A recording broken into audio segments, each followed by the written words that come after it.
Sesi onboarding hari ini, saya nak tunjukkan cara untuk kita integrate akaun Facebook, Instagram, Google My Business dan juga WhatsApp. Mari saya tunjukkan cara dia. Pertama sekali, anda pergi dekat bahagian bawah menu ini, tekan setting. Setelah anda tekan setting, anda scroll ke bawah dan cari perkataan integration. Tekan integration. Selepas itu, anda hanya perlukan sign in with Google. Klik pada sign in with Google dan pilih akaun yang anda gunakan untuk perniagaan anda. Setelah pilih, anda telah berjaya. Seterusnya, kita go integratekan Facebook dan juga Instagram. Sebelum kita integratekan, pastikan Instagram anda link bersama dengan Facebook anda. Seterusnya, cara dia adalah tekan connect sahaja.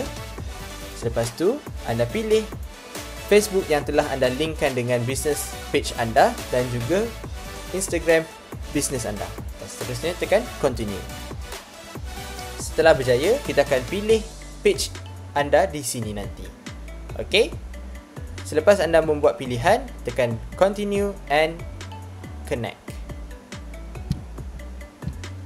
Setelah anda tekan continue dan connect, kita buat integrate, kita nak integratekan WhatsApp anda.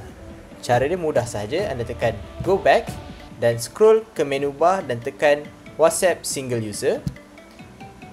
Setelah anda tekan WhatsApp single user, anda buka phone ataupun WhatsApp bisnes anda dan link device seperti biasa.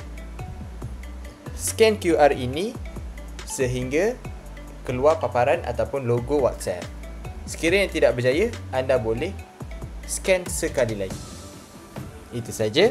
Terima kasih. See you on the next video.